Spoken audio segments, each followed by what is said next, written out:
depois de já dar continuidade. Mas a lição mostra em Ruth capítulo 4, a partir do versículo 13, o que diz a palavra do Senhor. Vamos fazer, agora vou ficar em pé e vamos fazer leitura alternada.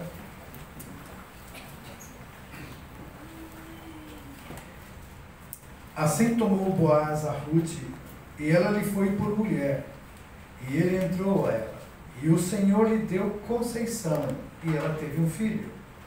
Então as mulheres disseram a Noemi: bendito seja o Senhor, que não deixou hoje de te dar menor, e seja o seu nome afamado em Israel.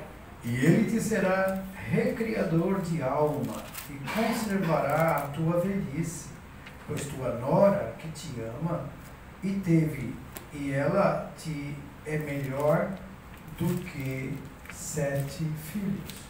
E Noemi tomou o filho, e pôs os seus regaços, e foi sua mão. E as vizinhas lhe deram um nome, dizendo: a Noemi nasceu um filho, e chamaram o seu nome Obed. Este é o pai de Jessé, pai de Davi. Essas são as gerações de Pérez. Pérez gerou Hezron. Hezron gerou a Arão, e Arão gerou a Abinadab. Abinadab gerou Naasson, e Naasson gerou a Salmão. Salmão gerou a Boaz, Boaz gerou a Obed. E Obed gerou a Jessé, e Jessé gerou a Davi. Esther capítulo 7. Vindo, pois, o rei com Amã para beber com a rainha Esther. E disse também o rei a Esther, no segundo dia, no banquete do vinho: qual é a tua petição, rainha Esther? Esse te dará. E qual é o teu requerimento? Até a metade do reino se fará. Então respondeu a rainha Esther e disse: se, ó rei, achei graça aos teus olhos, e se bem parecer ao rei, desse-me a minha vida como minha petição, e o meu povo como meu requerimento.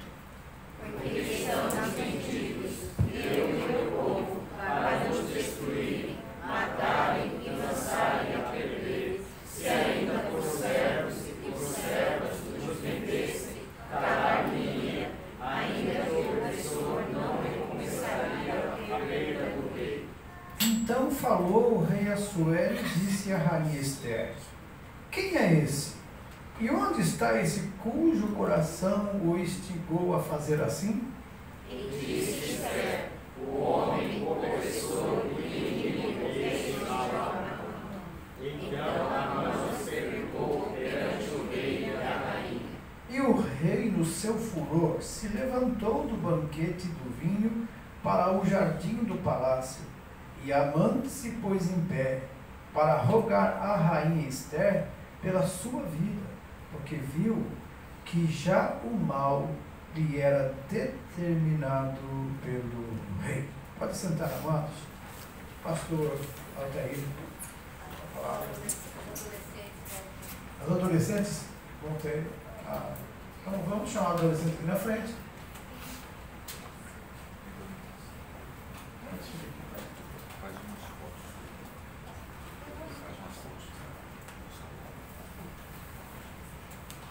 Glória a Deus, vamos orar pelos adolescentes, que eles vão. O pastor Altair já pode subir aqui.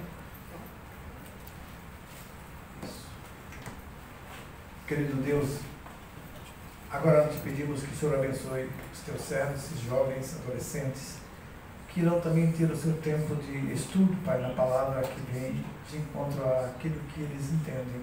Abre o entendimento deles pelo teu Espírito, abençoa quem vai ministrar, que a tua mão seja sobre eles, em nome de Jesus. Amém? E também abençoa, Pai, o ministrante desta noite.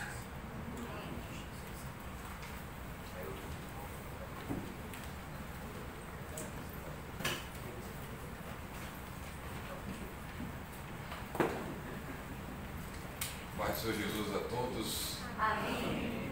Qualquer falha na liturgia da escola sabatinal, nos perdoe.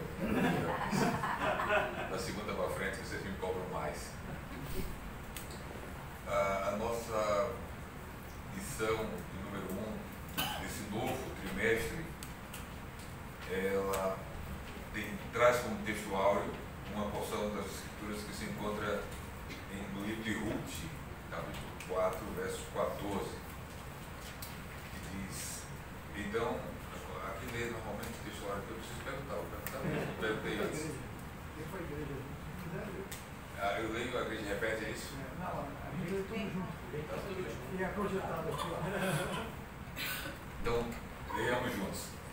Então as mulheres disseram a Noemi: bendito seja o Senhor, que não deixou hoje de te dar benedor, que seja o seu nome falado em Israel. Capítulo 4, verso 14. Agora eu ver que ela quer ler.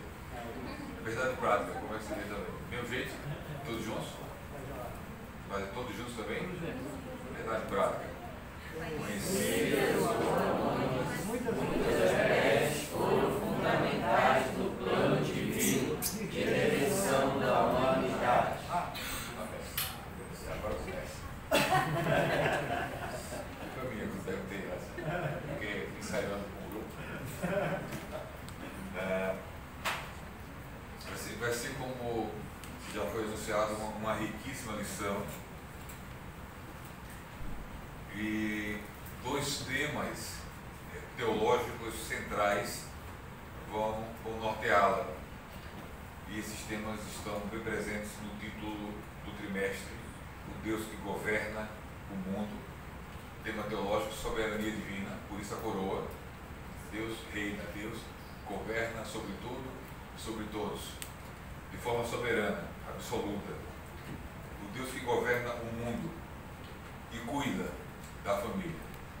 Dois temas teológicos serão, dentre outros, que nós vamos até ver na lição, mas os centrais: soberania e providência divina. Em sua soberania, Deus governa.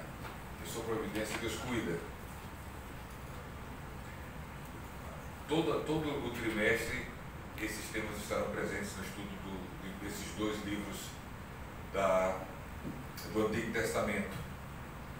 Uma informação interessante, a título de introdução: vocês certamente vão estudar já na próxima lição a introdução ao livro de Ruth, contexto histórico, data, objetivos, propósitos, etc. A partir da sexta lição, a ênfase recai sobre o livro de Esther. Vocês também estudarão na sexta lição uma introdução geral ao livro e depois uma sequência de lições onde se extrai do livro de Esther ensinos para hoje. Então, da lição 1 à lição de número 5, o foco da lição 2 à lição de número 5, o foco é o livro de Ruth. Hoje é um panorama geral. Da lição de número 6 à última lição, o foco é no livro de Esther. Então, hoje, a lição número 1, ela traz um panorama geral daquilo que será abordado nesse trimestre. E desde a primeira lição, vocês vão perceber uma ênfase na importância, no lugar da mulher, no plano de Deus, na realização da obra de Deus, a importância da mulher. Eu entendo como muito importante esse tema, porque traz de volta uma verdade que nós sempre, crentes em Jesus, ensinamos e pregamos. É que a mulher é muito importante na realização da obra de Deus. A Bíblia, de Gênesis a Apocalipse, nos revela que muitas mulheres foram usadas por Deus para propósitos específicos. Deus que criou o homem é o Deus que criou a mulher. Então vamos ver nessa lição uma coisa que também nós sempre ensinamos, que apesar de papéis diferentes estabelecidos por Deus, o homem e mulher são iguais na presença de Deus. Mas foram estabelecidos, foram criados, e Deus estabeleceu na criação do homem e da mulher papéis diferentes, onde homem e mulheres se completam. Não há na Bíblia nenhum indício de que Deus criou o homem para competir com a mulher, nem a mulher para competir com o homem. Não existe na Bíblia guerra dos sexos. Homem e mulher foram criados para se completarem, cooperarem um com o outro. Mas Deus estabeleceu papéis e uma ordem na criação que nós vamos ver já no terceiro grupo ponto da lição. Por que essa lição ainda é importante? Porque a gente vive num contexto mundial onde há uma ideologia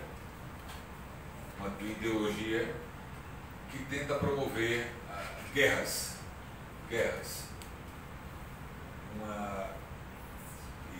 E entre essas guerras, a guerra entre o homem e a mulher.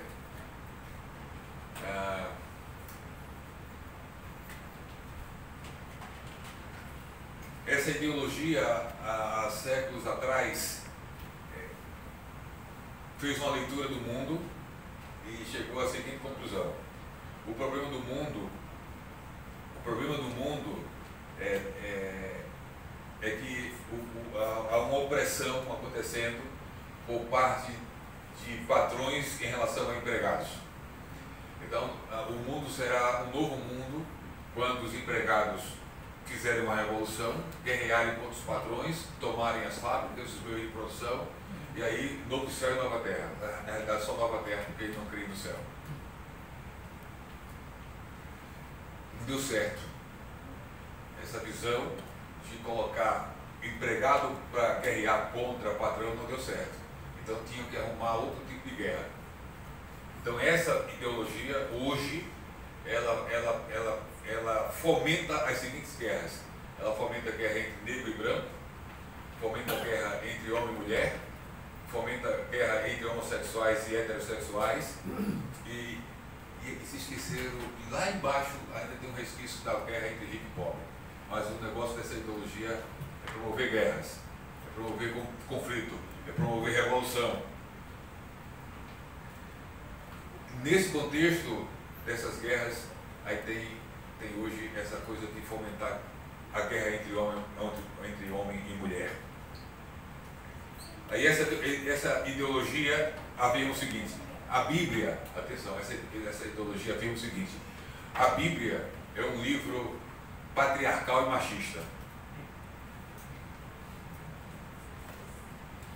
Ela foi escrita com interesses voltados para os homens.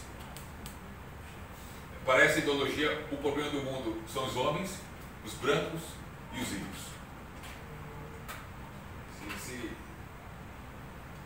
Se guerrear contra os homens e tomar o poder dos homens, se guerrear contra os brancos e tomar o poder dos brancos, se guerrear contra os ricos e tomar o poder dos ricos, é a solução. Não precisa nem de Salvador, de Jesus, de nada, só precisa. Então, essa ideologia, no contexto da lição, vai dizer: a Bíblia é um livro machista e patriarcal. Já existe até uma chamada hermenêutica, não é feminina, é feminista, para interpretar a Bíblia. O simples fato de Deus ser chamado Ele e Pai já é um indício de machismo e patriarcado na Bíblia. Por que não Deus aí ela? Então, já é uma hermenêutica nesse sentido, onde Deus é tratado como pronome feminino. Mas nós sabemos que Deus não tem sexo. Mas se afirma: não, a Bíblia é um livro machista e patriarcal, e precisamos desconstruir, reescrever a Bíblia. E já existem Bíblias escritas da perspectiva de uma teologia não feminina, de uma teologia feminista. O feminismo tem pelo menos 3 momentos, tem mais, mas tem 3 momentos. O feminismo começou com reivindicações legítimas por direitos sociais. As mulheres sofreram ao longo dos anos em muitos lugares. Até hoje, a injustiça cometida contra mulheres. Mulheres que desempenham a mesma função numa empresa ganham menos. Por quê? Eu desempenho a mesma função, eu tenho a mesma carga horária de trabalho, produzo do mesmo jeito, não posso receber menos. Então as mulheres sofreram. Isso é um fato inequívoco. E lá no início das reivindicações das mulheres, essas reivindicações, que inclusive teve apoio de líderes cristãos, envolvia o direito à educação, o direito ao voto. Por que são os homens que têm direito de ir para a escola? E aí sim, algumas sociedades abusaram de machismo e atitudes opressoras contra as mulheres. Isso não temos dúvida. Então essa reivindicação lá atrás, nós queremos ser tratadas com dignidade. Não tem sentido nós não termos direito à educação, a voto, direitos civis, como cidadãs, e com muita luta e com líderes cristãos inclusive envolvidos, as mulheres conquistaram seus direitos civis dos países onde isso lhe era privado. Mas as reivindicações continuaram e, num segundo momento, esse movimento feminista que começa com essas reivindicações legítimas de direito, começaram de uma forma mais aguda e incisiva, falar o seguinte: nós não queremos mais apenas os mesmos direitos básicos dos homens. Nós queremos ocupar e ter o direito a todas as funções e cargos que um homem ocupa. Todos. Não existe esse lugar de papel de homem e papel de mulher. Isso segundo a ideia dessa mentalidade, isso é uma imposição cultural. Tem que ter papéis, não, homem e mulher, homens e mulheres são absolutamente iguais em tudo. Mas não são. Não são melhores um do que o outro. Mas não há papéis bíblicos iguais em tudo para o homem e para a mulher, que nós vamos ver. Mas isso não diminui. Aí alguém diz, não, isso é machismo bíblico. Tem coisas que Deus deu como papel e função para o homem, e tem coisas que Deus deu como papel e função para a mulher. Isso não diminui um ou outro. Às vezes ficam falando, não, os maiores privilégios foram dados para o homem, ou o homem roubou. Não. Deus dividiu funções. Homem e mulher se completam. Por exemplo, tem uma coisa que um homem nunca vai conseguir. Mesmo que mude o que quiser mudar, ele vai ser sempre homem e nunca vai conseguir. Um homem nunca vai conseguir engravidar e gerar um filho. Deus decidiu dar isso para a mulher. É um privilégio da mulher. Aí eu posso começar a falar em privilégio feminino. Se fala muito em privilégio masculino. Gerar um filho é um privilégio feminino que Deus deu à mulher. Há coisas que só Deus deu só à mulher e outras coisas que Deus deu ao homem. Não diminui um e diminui o outro, se completam. Então, no primeiro momento veio essa coisa do queremos os mesmos direitos fundamentais e básicos, ok. No segundo momento, queremos todos os lugares que os homens ocupam. Não tem essa coisa de homem ser cabeça, de ser o cabeça. Não. A mulher pode ser também o cabeça ou a cabeça. Queremos todos os lugares, inclusive o lugar de cabeça. Aí veio a terceira fase. Olha só, primeira fase, queremos os direitos básicos e fundamentais. Segunda fase, queremos todos os lugares. Terceira fase, queremos ser homem. Porque na terceira fase não existe macho e fêmea, não existe coisa de gênero. Você é o que quiser ser. Não, mas você nasceu num corpo de mulher. Mas se quiser pode ser homem. O corpo não diz nada. É ideologia atual. Então, primeira fase, queremos os direitos básicos. Segunda fase, queremos todos os lugares. Terceira fase, queremos ser homem. E estamos nessa fase, já para lá mais um pouquinho.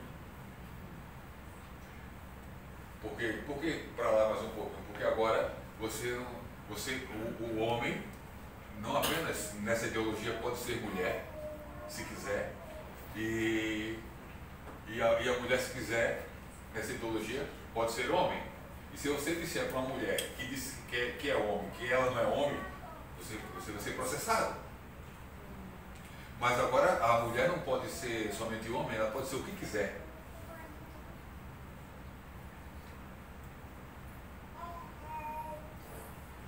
Qualquer coisa que imaginar.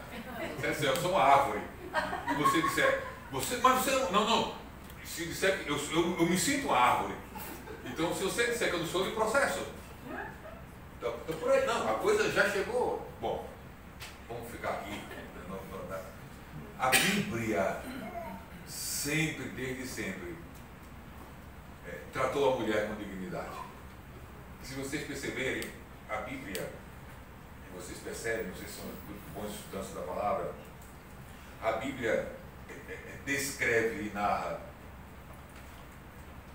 defeitos e virtudes de homens e defeitos e virtudes de mulheres. Os grandes homens de Deus, os grandes personagens da Bíblia, homens, a Bíblia não escondeu os defeitos dele. A Bíblia não escondeu o adultério de Davi. A Bíblia não escondeu os deslizes do homem mais sábio do mundo, Salomão. Aquilo foi um deslize, foi uma queda grande. Não. A Bíblia aponta as virtudes e as imperfeições de homens e mulheres, não trata de forma diferente. Então, o cristianismo, a fé cristã não é uma fé opressora. E quando a gente canaliza mais ainda para o contexto pentecostal, não há nenhum outro contexto evangélico cristão no mundo onde as mulheres têm mais oportunidade de trabalhar, de se envolver com a obra, do que no contexto pentecostal. Porque há outros contextos cristãos evangélicos onde a mulher não tem tanto espaço. Então, a mulher, na Bíblia e no nosso contexto, ela é honrada, ela é considerada, ela se torna, por vezes, protagonista dentro do plano de Deus para o seu povo e para a vida dessa mulher. É o caso dessas duas importantes mulheres na história do povo de Deus. Pastor, vai ter que horas? Só para me lembrar. Tá bem, só para situar. Talvez não passe de meia-noite. Situar. E se chover, ninguém tem pressa para ir embora mesmo. Mas vamos parar com esse negócio de chuva. O menino do louvor está me saindo um bocadinho aí, tipo, vai chover. Não canta isso não, você pode explicar vocês. Pela fé já estou vendo o sol. Pela fé. Vamos pela fé. Amém. Então, a lição, durante todo o trimestre, esse tema será marcante. A importância da mulher na história do povo de Deus, com ênfase na história dessas duas importantes mulheres no Antigo Testamento, Ruth e Esther. E nós vamos, durante todo o trimestre, ver o quanto Deus decidiu honrá-las, assim como outras mulheres da Bíblia. Jesus foi no seu ministério honrou as mulheres têm espaço no ministério de Jesus. Paulo, no seu ministério, cita muitas mulheres que cooperaram com ele de forma diferenciada. E, enfim, a lição começa no seu primeiro ponto com um panorama geral biográfico acerca de Ruth. O primeiro ponto da lição tem por título Ruth, uma mulher importante para a linhagem de Davi. Quem foi Ruth? A lição já começa com uma informação da sua origem ou descendência. Ela é descendente de Moabe. Quem foi Moabe? Está aí muito claro na lição. Moabe foi filho da relação incestuosa de Ló, o sobrinho de Abraão, com sua filha mais velha. essa declaração precisa de uma observação. E essa observação vai ser feita paralelamente com a Bíblia aberta. Vou pedir para você gentilmente abrir a sua Bíblia no capítulo 19 de Gênesis, para voltarmos no tempo e relembrarmos esse episódio que envolve uma relação incestuosa. Quando vocês encontrarem o capítulo 19, eu vou saber. E antes de comentarmos essa questão,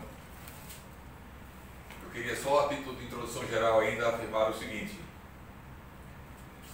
o livro de Ruth e o livro de Esther, eles fazem parte de um gênero literário presente na Bíblia que se chama narrativas.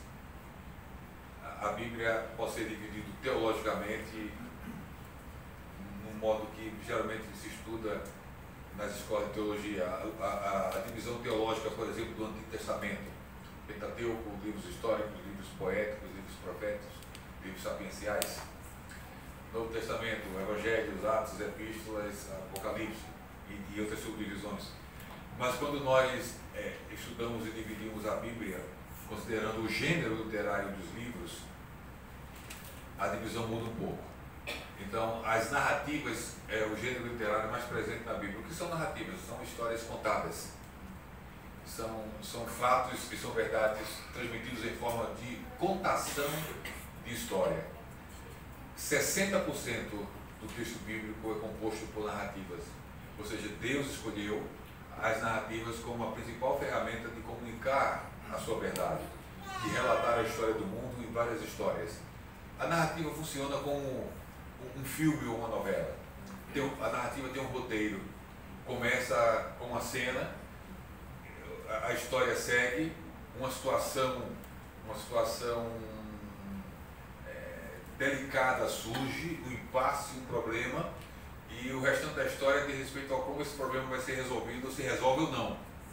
Então, começa a ser narrativa, ela tem um problema que surge, e depois tem um desenrolar até chegar ao fim. E aí, né, nesse espaço, aí tem as conversas, os tramas, como tem qualquer filme, novela, qualquer narrativa literária tem essa estrutura. Tem um começo, um problema e um desenrolar desse problema com um final feliz ou não. E aí, enfim. Esther e Ruth se enquadram como livro que fazem parte do gênero narrativo. Dentro do livro de Gênesis há muita narrativa. A narrativa não diz respeito a um livro só, ela pode estar presente dentro de um livro profético, por exemplo. Mas, enfim. Vamos só essa informação do gênero literário de Ruth e Esther, narrativa. Voltando para a lição,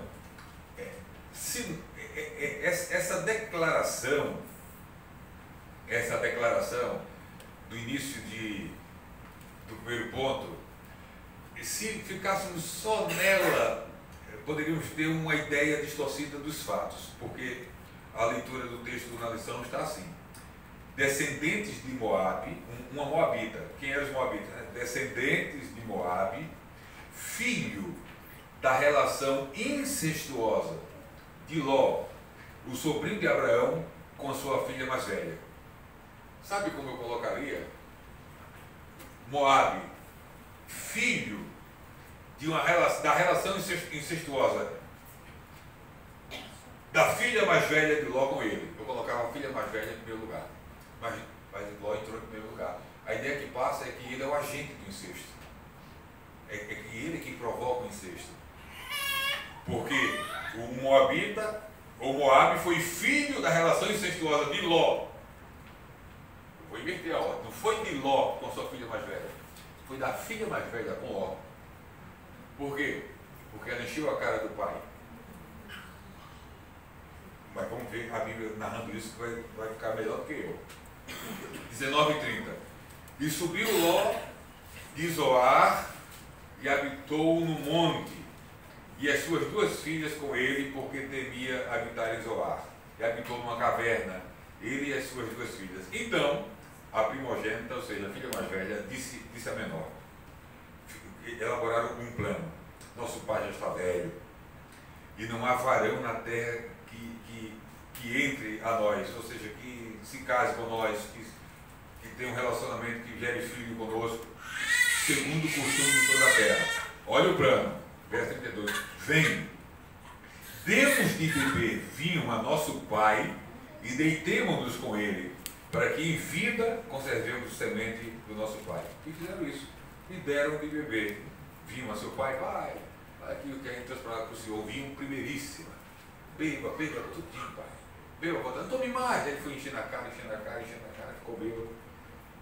Perdeu a noção da coisa. E diz o texto, e deram beber vinho a seu pai naquela noite. E veio a primogênita e deitou-se com seu pai. E não sentiu ele quando ela se deitou, nem quando se levantou. Bebi. Amor, esse é o dia, quem sou eu, onde estou, o que aconteceu? Então, não partiu de Ló a ação relacionada ao incesto. Partiu da filha mais velha. Se partisse de Ló, seria um estupro. Imagina o contrário, Ló enchendo a cara da filha de vinho, e quando ela perdeu o sentido, se relacionar com ela, seria um estupro. Não dá para dizer que foi um estupro inverso, porque o termo técnico não cabe aqui. Mas é a filha que viola o pai, não é o pai que viola a filha. Então veja para onde estava a noção de pecado e a falta de senso nessa história. Nós podemos dizer, sem dúvida alguma, que isso é um triste momento. Já a gente pode dizer o seguinte: a história dos Moabitas já começa ruim. Já começa com um fato não normal e que não tem a aprovação de Deus. Então nós temos aqui vai virar uma aplicação prática. Nós temos aqui a história de uma família de Moabe, que no seu início tem um fato trágico. Esse povo vai se tornar um povo que não vai se relacionar bem com Israel, vai se tornar um povo idólatra, que vai seguir um rumo diferente de Israel. Então, a descendência de Ló via Moabe segue numa direção, a descendência de Abraão, Isaac e Jacó segue em outra direção. Quando eu voltei a estudar sobre essa questão, me veio ao coração um fato. Mas é um fato que eu já quero antecipar, que diz respeito e que é parecido um pouco com Esther. Ruth e Esther, ela tem algumas afinidades. As duas têm na história experiências ou tragicidades em sua família. Ruth tem lá atrás essa mácula na sua família. Moabe foi o filho de um relacionamento ilegítimo de uma filha que foi para seu pai. E depois a história de Moabe é só confusão, guerra e idolatria. O que a gente aprende com Ruth, entre outras coisas? Que qualquer evento trágico na história da nossa família não apaga a possibilidade de lá na frente alguém no meio dessa família ser levantado e usado por Deus para, no meio de tantos transtornos e dificuldades, ser instrumento nas mãos de Deus. O erro dos nossos pais, o erro dos nossos antepassados não significa que isso vai implicar em maldição de Deus para a minha vida. Então, em meio àquela história que começa trágica de uma família, a de Moabe, está lá Ruth, descendente, que vai fazer toda a diferença. Na geração dela vai nascer um rei, Davi. Nosso Deus é um Deus que muda a história das nossas famílias. Quem teve na sua vida uma família que caminhou assim dentro da normalidade, mas às vezes nem sempre é assim. Ruth não tinha culpa alguma das escolhas que foram feitas lá atrás. E ela, no tempo dela e na vida dela, Deus determinou que na história triste dos seus antepassados ela fizesse uma diferença e Moabe tivesse uma representante que em tudo promoveu a glória de Deus. Há uma coisa em comum, há uma coisa em comum, há similaridades e distanciamentos entre Ruth e Esther. Uma coisa em comum que há na história de Ruth, que também está presente na história de Esther, que tem a ver também com tragicidades na família. Ruth perdeu o marido. Esther perdeu o pai e a mãe. A morte faz parte de momentos trágicos na vida das duas. Uma experienciou a morte precoce do seu marido, foi Ruth, vocês vão estudar mais na frente, e a outra ficou órfã de pai e mãe. Então, duas coisas que não se espera. Ficar viúva recente, nova ainda, com pouco tempo de casado, e perder os pais, também de forma precoce. Então, elas vivenciaram dificuldades na vida, e nós vamos aprender com a história das duas, que elas, com a graça de Deus, com a fé em Deus, elas superaram todas as dificuldades que elas mesmas vivenciaram, sofreram, e também superaram toda a história da sua família, principalmente a questão de Ruth. Então, o primeiro ponto da lição vai falar sobre Ruth, a segunda fala sobre Esther. Até então, eu falei de similaridades. Uma diferença entre as duas, que se aplica também já na introdução geral, é que Ruth foi alguém que foi um instrumento de Deus, para a glória de Deus, que viveu no campo, em meio a colheitas, num contexto rural. Esther foi alguém que viveu num contexto urbano, numa capital e posteriormente num palácio. Uma foi instrumento de Deus para Deus cumprir o seu propósito e viveu no interior, colhendo, plantando por ali na vida rural. A outra Deus usou no palácio. A gente aprende na Bíblia e vê isso direto na Bíblia. Pessoas que Deus usa nos campos e pessoas que Deus usa nas grandes cidades. Pessoas que Deus usa e foram sempre pobres, pessoas que Deus usa e tem uma geração, assim, uma família mais nobre. Deus usou Elias nos campos. A Bíblia fala de Elias o Tisbita. Elias o Tisbita. Um dia eu fui fazer uma pesquisa para descobrir onde era Tisbé. Eu procurei em todos os atlas do mundo, bíblicos, e eu já estava desistindo. Que lugar é esse que Elias nasceu, que nenhum mapa bíblico traz. Aí eu pesquisei, Elias o Tisbita, porque veio de Tisbé. Aí depois de procurar muito, eu encontrei um atlas. Aí procurando, tinha ali Tisbé, eu disse, achei. Aí tinha um asterisco. Por favor, ver o comentário. Eu fui ver o comentário. Aí tinha assim, localização provável. No único lugar que aparecia Tisbé, me dava certeza que Tisbé era ali. Onde foi que Elias nasceu? No fim do mundo. Mas Deus usou Elias.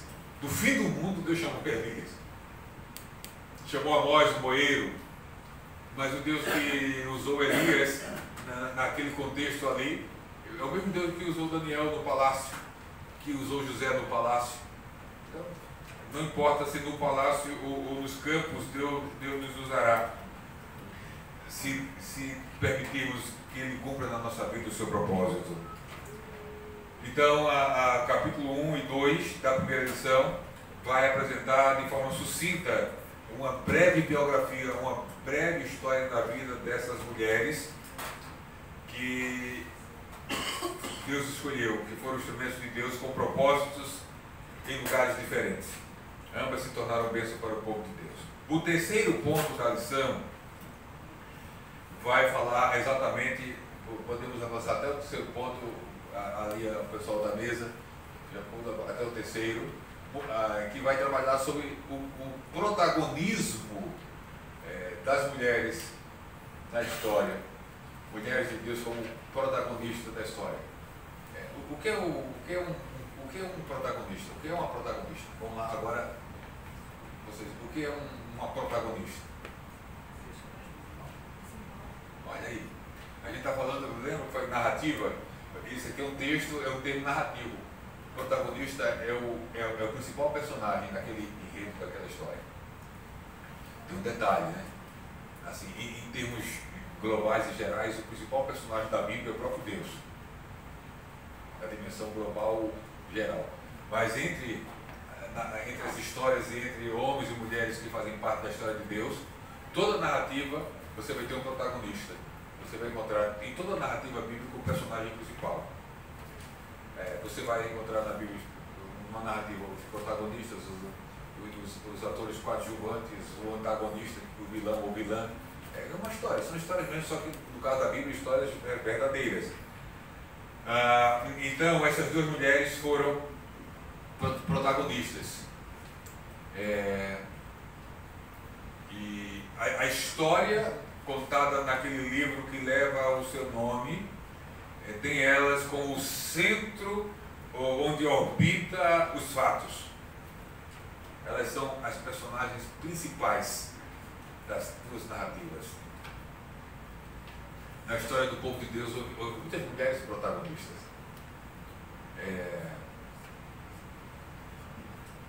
Quer ver um caso bem típico? Quando a gente fala que a mulher, ela dentro do plano de Deus, ela se tornou protagonista, geralmente o nome dela, geralmente ela ganhou mais destaque que o marido, quando ela tem um marido. Vou fazer uma pergunta aqui bem básica para vocês e vocês respondam como entender que devam responder. Se a gente pega assim e analisa José e Maria,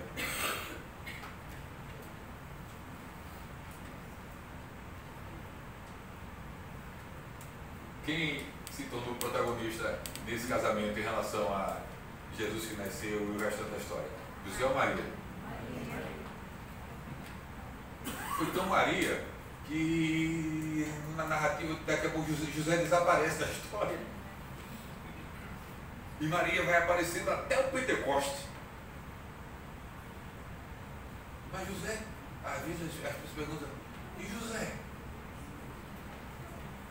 É citado ali no começo, depois, até hoje. Em algum momento sim, ele morreu. Mas percebe? Por vezes, pelas mais diversas razões, dentro de um contexto de família, o protagonismo na realização da obra de Deus pode dar a uma mulher. Mas isso não quer dizer, no contexto de família, que por ela ser protagonista do projeto de Deus, que ela vai virar a cabeça da casa. Olha, agora eu sou protagonista, então, já que eu sou protagonista e você é coadjuvante, aqui em casa quem manda sou eu. Não. É possível ser mulher e ser protagonista e continuar honrando os papéis que Deus decidiu distribuir entre homens e mulheres. O problema é quando a mulher ou o marido não entende isso. Do que é que eu estou falando? Eu estou falando de uma coisa muito básica. Eu quero trabalhar essa lição de uma coisa muito básica. A minha esposa, a sua esposa, ela pode, dentro de um plano de Deus na vida dela, ganhar uma projeção na obra de Deus maior do que a gente. Ser mais conhecida, ser mais ativa, realizar mais coisas. Eu conheço, e talvez vocês conheçam, mulheres tão protagonistas que o marido perdeu o nome. Ele deixou de ser... Tem algum Antônio aqui? Não.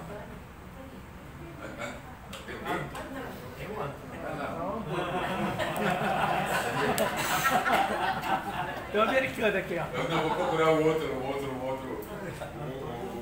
nome aqui. Como eu não conheci nenhum cearense aqui, tem algum Raimundo Nonato aqui? Não, porque onde tem um Raimundo Nonato é cearense. Quando a mulher por vezes é protagonista, Raimundo Nonato perde o nome. Então aí tem o marido da irmã Maria. Mas quem é o marido da irmã Maria? Não sei. E como é o nome do marido da irmã Maria? É Raimundo Nonato. Raimundo Nonato. Mas ele não é conhecido como Raimundo Nonato.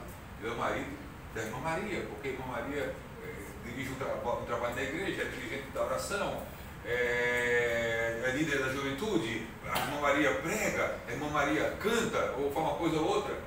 Então eu conheço gente que perdeu o nome.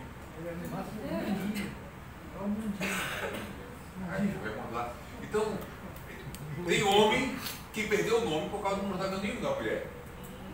Ele é o marido dela, é o marido de fulana. E quando o homem não sabe lidar com isso, é um problema. E a mulher também, porque isso não o diminui. Eu vou só introduzir esse assunto depois para o pastor Inácio termina. Depois termina. O bom de visitar assim, passar é que você cria os problemas e deixa o problema para o pastor resolver. Você vai embora. Ele fica aí com o marido da irmã Maria aí para resolver o problema. Um caso na Bíblia interessante do Novo Testamento de protagonismo feminino é o de Priscila e Áquila.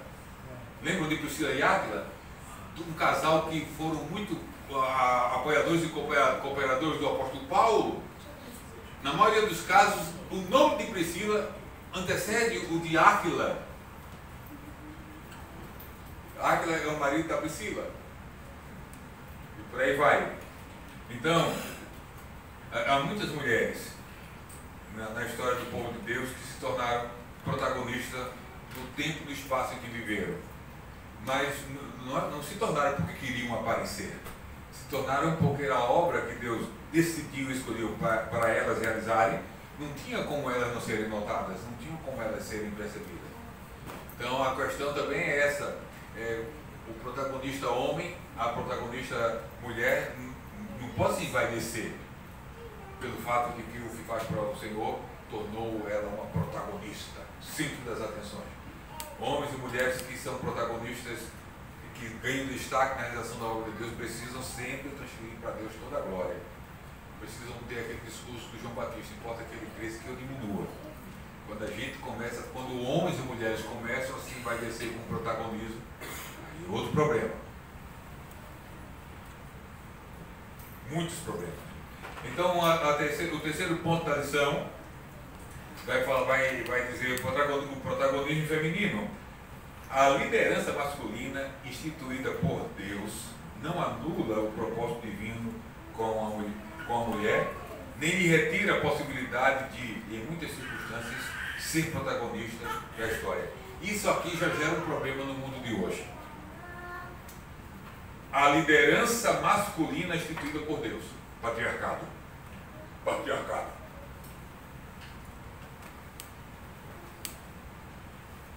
Homem escrevendo o texto sagrado, impondo sua liderança sobre a mulher. Não tem essa coisa de liderança masculina. É liderança por igual. Não é. É liderança cooperativa, mas não é por igual. Apenas a título de texto, isso que eu estou falando aqui dá arrepio em feminista no dia de hoje. Dá náusea. Dá problema. Dá greve na frente da igreja. Não faixa assim. Abaixa o machismo bíblico. Mas o que a Bíblia fala sobre o assunto? 1 Coríntios 11:3, uma sequência de textos só para lembrar que Deus estabeleceu a liderança masculina, mas não para oprimir, para humilhar, para diminuir, para apagar a mulher. Não. Homens e mulheres trabalham juntos. Mas uma hierarquia é necessária por uma questão de ordem. Em qualquer lugar onde pessoas convivem, quando não há o mínimo de uma hierarquia, a coisa vira uma anarquia, vira um problema.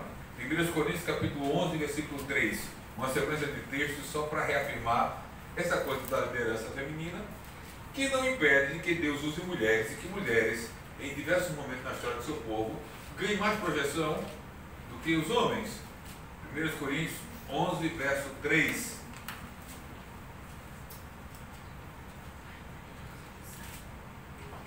Mas quero que saibais que Cristo é a cabeça de todo varão, e o varão a cabeça da mulher, e Deus a cabeça de Cristo. A cabeça no sentido de alguém que está numa posição a quem o outro deve submissão. Aqui, como se dissesse de forma clara, que o varão, ele tem uma autoridade dada por Deus para governar e liderar a mulher, cabeça da mulher. Isso torna a mulher menor, no sentido de menos ser humano do que o homem? Não, é só uma questão de propósito, de missão. Porque olha a sequência. Assim, o texto diz que o varão é o cabeça da mulher, mas diz que Deus também é o cabeça de Cristo. Aí eu pergunto, Jesus é menos Deus do que o Pai? Não. E por que aqui afirma Deus é o cabeça de Cristo? Com relação à missão de Cristo em relação à Trindade. Jesus se submeteu ao Pai, é uma outra história, e o Pai tornou-se o cabeça de Cristo. Cristo é tão Deus quanto o Pai. A mulher é tão ser humano quanto o homem. Então o fato de um ser cabeça, se estabelecido com uma posição de liderança e autoridade, não diminui a essência, a natureza. Não torna um melhor do que o outro. Então, Jesus não ficou constrangido, nem fez greve nem revolução, por Paulo ter escrevido que o pai era o cabeça dele. Mas as mulheres, algumas aí, querem fazer revolução, porque a Bíblia diz que o homem é o cabeça da mulher. Nesse sentido, Efésios capítulo 5, versículo 22.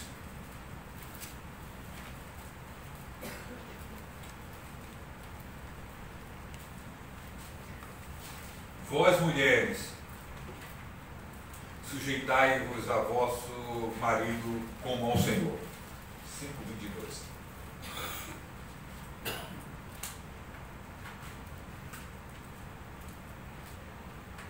Porque o marido é a cabeça da mulher, como também Cristo é a cabeça da igreja, sendo ele o próprio Salvador do corpo. De sorte que assim como a igreja está sujeita a Cristo, assim também as mulheres sejam em tudo sujeitas a seu marido. Ok, grande mandamento que reforça o fato da liderança masculina. Mas a liderança masculina, sempre é bom lembrar, não implica em opressão masculina. Eu sou o cabeça. Quem manda sou eu. Quem vive tentando lembrar quem manda não está mandando. Quem manda não precisa estar lembrando quem manda. Porque quando você começa a dizer quem manda sou eu, é porque não está mandando. Já deixou de mandar há muito tempo. Aí você precisa reforçar isso. Reafirmar isso. Eu mando. Não está mandando. Se você está insistindo nisso, porque você deixou de mandar. E por que você deixou de mandar? Não sei.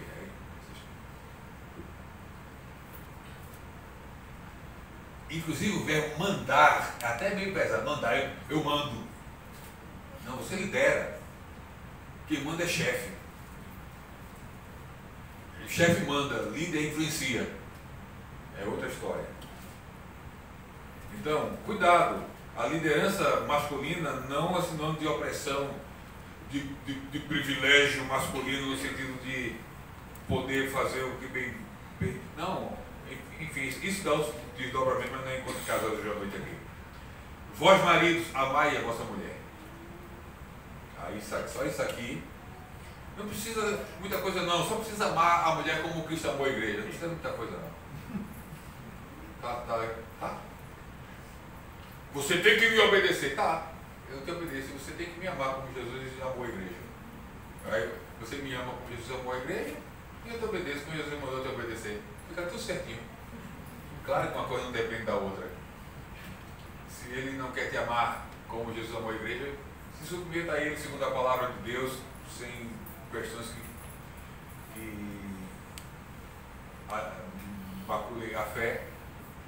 Eu era noivo, e vou avançar nisso aqui. Eu era noivo, só falta mais um texto.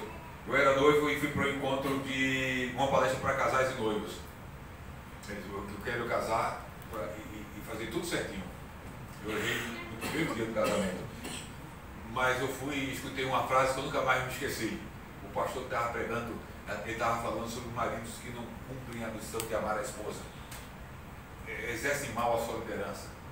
Eu me lembro bem, eu acho que ele estava muito... Era uma palestra, mas eu acho que ele virou pregador na palestra. Mas uma coisa que não esqueci, independente do jeito que ele falou bem alterado assim. Ele disse assim: irmã, quando o cabeça da sua casa começar a lhe tratar fora do padrão bíblico que um cabeça deve tratar a esposa, não parta por confronto. Fale com o cabeça dele. Você precisa confrontar o cabeça da sua casa. Só que o cabeça da sua casa tem um cabeça.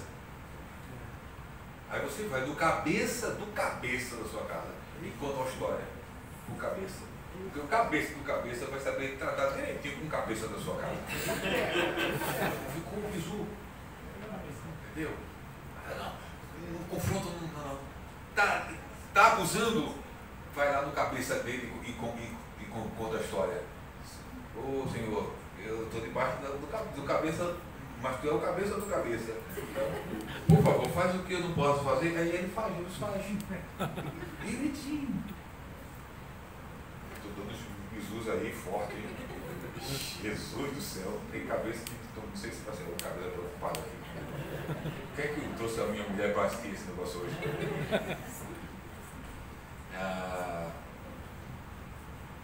Então, há papéis. O outro texto é 1 Timóteo 2, 11 a 14, nós não vamos ler, já está chegando a hora.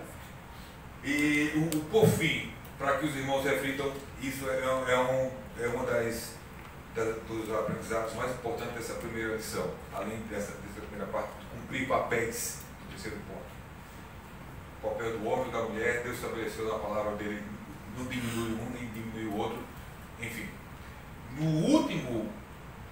No terceiro ponto da lição, no último subponto, que é o subponto 3, se puder vir aqui, a pessoa lá da mesa, se puder ir até o terceiro, pode ir, terceiro aqui. Isso aqui é fundamental. E cabe bem aqui mais a Esther.